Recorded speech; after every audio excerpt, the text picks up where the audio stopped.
आज नेमकी कोल्हापूरच्या दौऱ्याची रूपरेषा तुमची काय आणि येण्यामागचं विशेष प्रयोजन काय आहे? छत्रपती शाहू महाराजांची नगरी असलेलं कोल्हापूर, या कोल्हापूरमध्ये सुद्धा जाती अत्याचार आहे. आणि अशीच एक घटना कागल तालुक्यातील एका गावामध्ये घडली. तिथल्या सागर पुजारी नामक बौद्ध तरुणाला बेदम मारहाण झाली, जीवघेणा हल्ला झाला.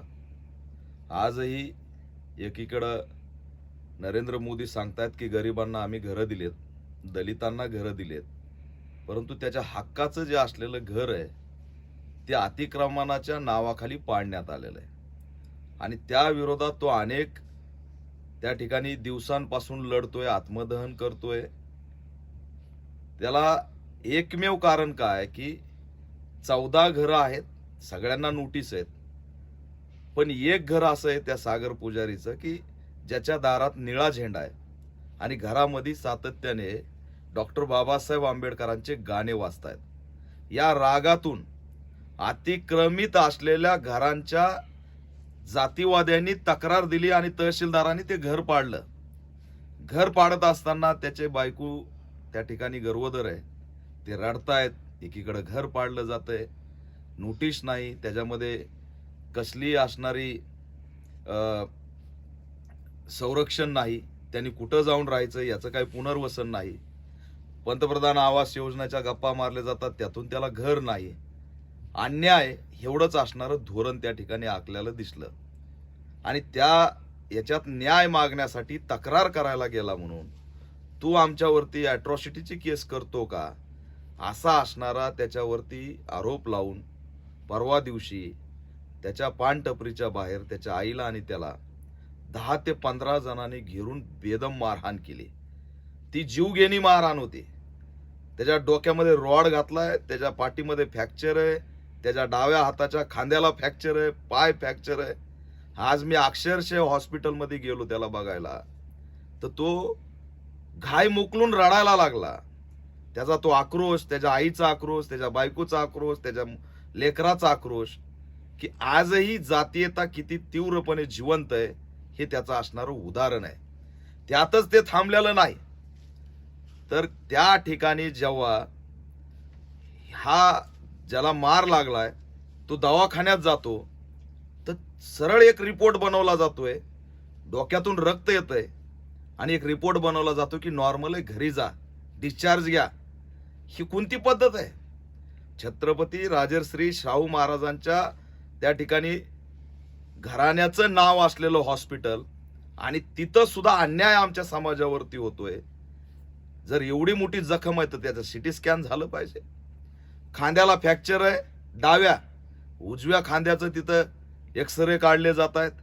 म्हणजे आरोपी, दवाखाना, पोलीस कशा पद्धतीने मॅनेज आहेत हे असणारा आज आम्ही या ठिकाणी एक्सपोज केलंय आणि महाराष्ट्रापुढे हे आणतोय की छत्रपती राजर्षी शाहू महाराजांच्या कोल्हापूरमध्ये ज्या ठिकाणी एकीकडं नाटक केलं जातं आणि दुसरीकडं मात्र जातीयता एवढ्या भयानकपणे जिवंत आहे, याचं आम्ही आज आंदोलन केलं, भेट दिली, डीवायएसपींना बोललो, पीआयना बोललो. निदान पॅन्थर चळवळ म्हणून मी या महाराष्ट्रात एवढा तरी दरारा निर्माण केलाय की मी यायच्या आधी त्या ठिकाणी FIR झालाय, आरोपी ताब्यात घेतलेत आणि तिथं असणारी कायदेशीर प्रक्रिया सुरू झाली. हॉस्पिटलचा सुद्धा एक्सपोज झालंय की गरिबांना त्या ठिकाणी न्याय नाही. एकीकडं गावात आम्हाला मारायचं आणि दुसरीकडं आम्ही दवाखान्यात गेलो तर तिथं सुद्धा मारल्यासारखीच अवस्था निर्माण झालेली आहे. माणूस मेल्यावरती आम्हाला न्याय मिळणार आहे का, हाच असणारा या व्यवस्थेला आम्ही प्रश्न विचारतोय. उद्या एकनाथ शिंदेचं अधिवेशन आहे शिवसेनेचं, परंतु दुसरीकडं दलित अत्याचारात तडफडणारा एक बौद्ध तरुण याच कोल्हापूरच्या हॉस्पिटलमध्ये पडू नये, त्याला ते भेट देणार नाहीत. यांनी असणारं रस्त्याने बघितलंय, श्रीरामाचा फोटो आहे, आनंदिगेचा फोटो आहे, स्वतःचा फोटो आहे. ते राम राज्य म्हणून दाखवतायत, परंतु त्यांच्या राम राज्यामध्ये पुन्हा एकदा डॉक्टर बाबासाहेब आंबेडकरांनी ज्या घटकाला सामाजिक स्वातंत्र्य दिलं ते हिरावून घेण्याचं काम या ठिकाणी गुलामी आणून केलं जातंय. हेच असणारं आमचं पुन्हा शूद्रत्व जिवंत करण्याचं धोरण मला या ठिकाणी दिसलं. पालकमंत्री हसन मुश्रफ आहेत, दलितांचे मतं लागतील, त्यांच्या संरक्षणासाठी, त्यांच्या पाठीमागं पुढं घोषणा देण्यासाठी दलित कार्यकर्ते लागतील. परंतु दलित तरुणाला मारहाण झाली, त्याचं घर हिसकावलंय, गरोदर असताना आमची बहीण तिचं घर पाडलंय, त्या तहसीलदाराला त्याला विचारावं वाटलं नाही. सामाजिक सलोखा शांतता कमिटीची बैठक घ्यावी वाटली नाही. त्या पीडिताला जाऊन भेटावं वाटलं नाही. 400 किलोमीटरहून मी येतो, 20 किलोमीटरवरती हसन मुश्रफ भेटत नाहीत. दलितांना भेटायला लाज वाटते का? हा सुद्धा प्रश्न आम्ही आज या ठिकाणी निर्माण केलाय. मत दलितांचे चालतात, परंतु त्यांचं असणारं रक्त बघायला यांना लाज वाटते. अशी गंभीर स्थिती या राज्यात सुरू आहे. त्याच्यामुळं आम्ही आज थेट आरोप केलाय की एकनाथ शिंदे आणि देवेंद्र फडणवीस या दोघांचं सरकार जातीवादी सरकार आहे. आणि या महाराष्ट्रात सर्वात जास्त दलित अत्याचार गृहमंत्री देवेंद्र फडणवीस यांच्या काळात झालेलेत, होत आलेलेत. या दलित अत्याचाराकडे लक्ष द्यायचं नाही, मीडिया त्या ठिकाणी पुरवायची नाही, त्या घटना दाबायच्या, पोलिसांना क्रॉस केसेस करायला लावायच्या, ॲट्रॉसिटी रोखण्यासाठी आधी दबाव आणायचा, आणि ॲट्रॉसिटी केली तर त्याच्यावर क्रॉस दरोडा, विनयभंग, 376 सारख्या गंभीर कलमा लावून ॲट्रॉसिटी ऍक्टचा आवाज सुद्धा दाबायचा. हे धोरण गृहमंत्री देवेंद्र फडणवीसच्या या ठिकाणी पटलावरती ठरल्याचं आम्हाला दिसतंय. आणि इथला जातीवादी, मनुवादी आमच्या पाठीमागं आमचा बॉस आहे. जसं ते नितीश राणेंनी सांगितलं की बॉस बसलाय सागर बंगल्यावरती, तसाच मनुवाद्यांचा हा बॉस आहे का? हा सुद्धा मी प्रश्न विचारतोय. कारण भीती नाही. डॉक्टर बाबासाहेब आंबेडकरांच्या नावाचं विद्यापीठ आहे औरंगाबादला. काल व्हॅलेंटाईन डेला एक 50 जणांचं बजरंग दलाचं टोळके येतं, तोंड बांधतं आणि हातात तलवार घेऊन डॉक्टर बाबासाहेब आंबेडकरांच्या विद्यापीठात तिथं झोडप्यांना मारत फिरतंय, त्या विद्यार्थ्यांना मारत फिरतंय. कशाचं रक्षण करतायत? त्या ठिकाणी बाबासाहेबांचा मानवतेच्या संदेशाची तलवार हातात घेऊन हत्या सुरू आहे. गौतम बुद्धाच्या लेण्याच्या पायथ्याशी असलेलं विद्यापीठ प्रेमाचं, भावनेचं जे काही विचार आहे बुद्धांचा, त्याचा हत्या करण्याचा हा प्रयत्न आहे. कायदा व सुव्यवस्था बिघडला असं विरोधकांना वाटतं. केव्हा? पोलीस स्टेशनवरती आपल्या आमदारावरती, नगरसेवकावरती गोळीबार झाला तेव्हा. परंतु या महाराष्ट्रात गेल्या 3 वर्षामध्ये 288 हत्याकांड झालेत. 150 घटनांना मी भेटी दिल्यात. एकही विरोधक म्हणला नाही की कायदा व सुव्यवस्था बिघडलाय. आमचे मुर्दे पडतात तेव्हा कायदा व सुव्यवस्था बिघडलाय असं यांना वाटत नाही. दलितांना मारलं जातं तेव्हा कायदा व सुव्यवस्था बिघडला असं यांना वाटत नाही. श्रीरामपूरच्या हारे गावात देशाला आणि जगाला हादरून टाकणारी घटना घडली.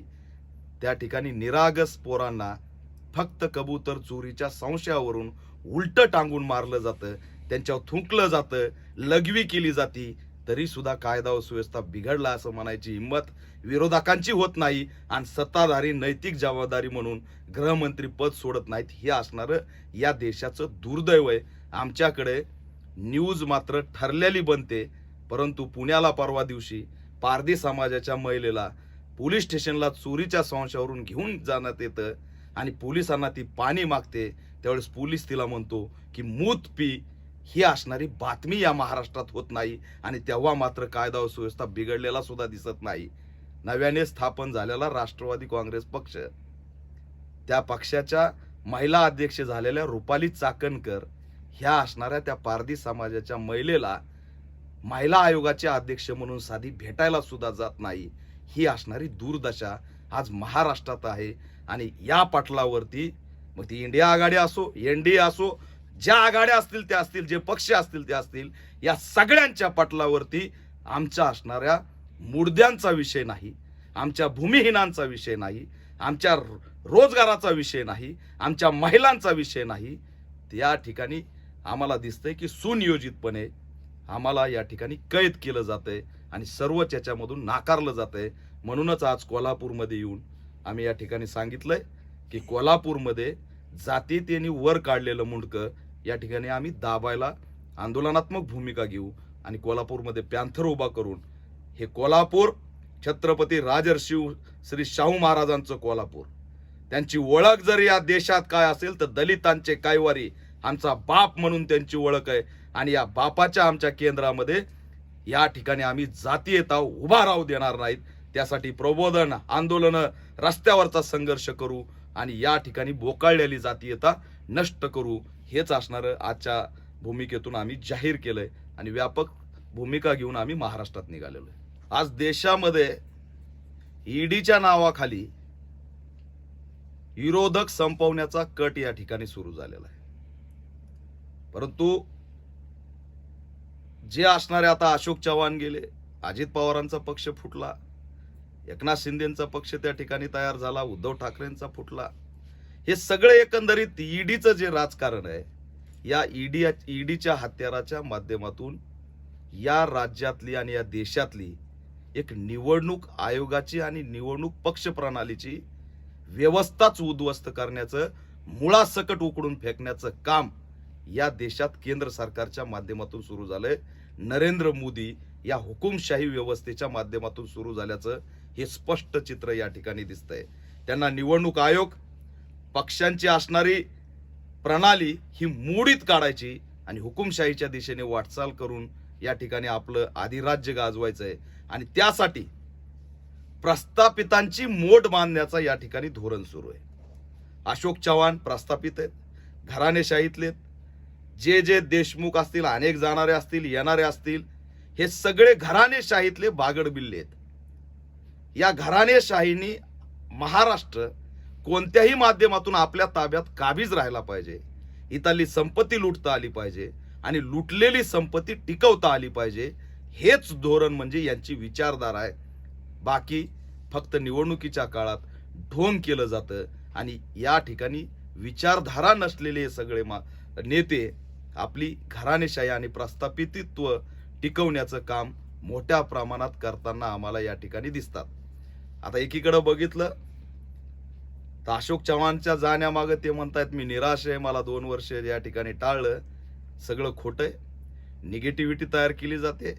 अशोक चव्हाण ईडीला घाबरून गेलेले आहेत आणि यांना सगळ्यांना धमकावण्याचं काम थेट नरेंद्र मोदी करत आलेले आहेत.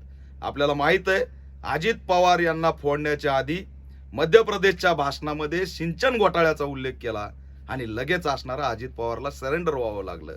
अशोक चव्हाणच्या बाबतीत सुद्धा आदर्शाचा उल्लेख आला आणि लगेच सरेंडर व्हावं लागलं. अशी स्थिती या ठिकाणी तयार झालेली आहे. आणि या आजच्या नव्या आंदोलनात वंचितांच्या लढाईमध्ये नवं काही निर्माण होऊ नये आणि आपली घराणेशाही जाऊ नये, त्याच्यामुळे भाजपमध्ये जाऊ, काँग्रेसमध्ये जाऊ, परंतु आपलं प्रस्थापितत्व या ठिकाणी टिकू, हेच असणारं धोरण एकंदरीत राजकीय याच्यामध्ये दिसतंय. कोणत्याही परिस्थितीत नवे उभा राहिलेले पुढे येऊ द्यायचे नाहीत आणि त्यांना प्रस्थापित करायचं नाही, जेणेकरून बहुजनांची खरी चळवळ सुरू होईल. याला असणारं खोडा घालण्याचं काम आजच्या महाराष्ट्रातल्या राजकारणाने या ठिकाणी सुरू केल्याचं चित्र आज दिसतंय. आणि अशा स्थितीत आंबेडकरवादी म्हणून आमची भूमिका खूप महत्वाची. आज आम्ही कुणाकडूनच अपेक्षा बाळगू शकत नाही. फक्त एक आमचं धोरण आहे. मी 4ही पक्षांना लेटर लिहिलं, काँग्रेस, राष्ट्रवादी, शिवसेना, वंचित बहुजन आघाडी, की आज जर संविधान टिकलं नाही आणि नरेंद्र मोदीची व्यवस्था जर आज उकडून फेकली नाही तर या ठिकाणी सगळ्यात जास्त फटका बाबासाहेबांचे लेकरं म्हणून आम्हाला बसणार आहे. आणि म्हणून आम्ही कोणत्याही स्तराला जाऊ, इतिहास विसरून जाऊ, अनेक काही गोष्टी परत भांडू, पण आजच्या तारखेला संविधान वाचवण्याची निवडणूक ही निवडणूक नाही तर आंदोलन म्हणून आपण लढलं पाहिजे आणि त्याच्यात सगळ्यांना सहभागी करून घेतलं पाहिजे. ह्या भूमिकेचं आम्ही पत्र पाठवलं आणि त्या ठिकाणी आम्ही भूमिका घ्यायला लागलोत. आमचे मुद्दे तुमच्या अजेंड्यात आणा ही भूमिका घ्यायला लागलोत. आणि आज खऱ्या अर्थाने जर नरेंद्र मोदी, मोहन भागवत, RSS आणि भाजपला चॅलेंज करण्याची धमक जर कुणामध्ये असेल तर ती बहुजनांमध्ये, आंबेडकरवादी विचारामध्ये आणि त्याच विचारावरती आज हा देश एक आशा आणि अपेक्षा बाळगू नये. कारण कुठंच हा विचार सरेंडर होत नाही. जेल झाली तरी सरेंडर होत नाही, हत्या झाली तरी सरेंडर होत नाही, याची संपत्ती जप्त झाली तरी सरेंडर होत नाही. कोणत्याच परिस्थितीत विचाराला विकत नाही. प्रस्थापित संपत्ती गोळा करणे आणि वाचवणे हा त्याचा विचार आहे आणि आंबेडकरवादी देश आणि संविधान वाचवणे हा त्याचा विचार आहे. त्याच्यामुळे आज या देशाला आणि संविधानाला, बहुजनांना वाचवण्याची धमक फक्त आंबेडकरवादी समूहामध्ये आणि आंबेडकरवादीच 2024च्या मेन रोल मध्ये असणार आहे. आणि तीच दिशा येणाऱ्या काळात आम्ही ठरवतोय. आज आपण जर बघितलं तर जाती न्याय जनगणना होत नाही. आरक्षणाच्या नावाखाली भांडणं लावले जात आहेत. महाराष्ट्राचं मणिपूर करण्यासाठी RSSनी मोठा कट रचला. ओबीसी आणि मराठा या ठिकाणी भांडण लावण्यात यशस्वी झालेत. मी परभणीच्या एका छोट्या गावात गेलो होतो. तिथं मला माळी समाजाचे लोक भेटायला आले आणि 2 दिवसापूर्वी आमच्या माळी समाजाच्या बहिणीला या जातीच्या लोकांनी टार्गेट केलं, पण FIR सुद्धा घेत नाहीत म्हणून व्यथा मांडत माझ्याकडे आले.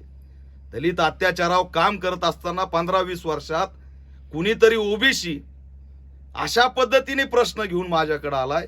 ही पेरणी RSSनी केली आणि ती अतिशय घातक पेरणी या ठिकाणी झालेली आहे. या सुनियोजितपणे निर्माण केलेल्या काटात जातीजातीत आणि धर्माधर्मात भांडण लावण्यात RSS यशस्वी झाली. पण यांना पुरून उरण्याचं काम आंबेडकरवादी विचार केल्याशिवाय राहणार नाही. जातीनिहाय जनगणना झाली पाहिजे. या ठिकाणी सामाजिक आरक्षणाची भूमिका मांडली पाहिजे. याच धोरणावरती आमचा लढा या ठिकाणी सुरू आहे. आज जर 70 वर्षात बघितलं तर एकही दलित पंतप्रधान या देशाला मिळालेला नाही. हे असणारं दुर्दैव आहे. जातीनिहाय जनगणना झाली तर सगळे पंतप्रधान हे जास्तीत जास्त ब्राह्मणाचे होते हे एक्सपोज होईल. सगळे त्या ठिकाणी न्यायालयीन प्रक्रियेत असतील, IPS स्तरावर असेल, सचिव स्तरावर असतील, हे सगळे ब्राह्मण होते हे सुद्धा एक्सपोज होईल. यांना देण्यासाठीची जातीनिहाय जनगणनाची भीती वाटत नाही तर आम्ही किती लुटलोय हे एक्सपोज होण्याची भीती वाटते. म्हणून जातीनिहाय जनगणना या ठिकाणी होत नाही. हे असणारं चित्र एकंदरीत आहे. संविधान वाचवणे हा आमचा अजेंडा आहे आणि त्यासाठी संविधानवादी जे जे असतील त्यांच्यासोबत जाण्याचं आमचं धोरण आहे. हाच आमचा आंबेडकरवादी विचार आहे. जय भीम.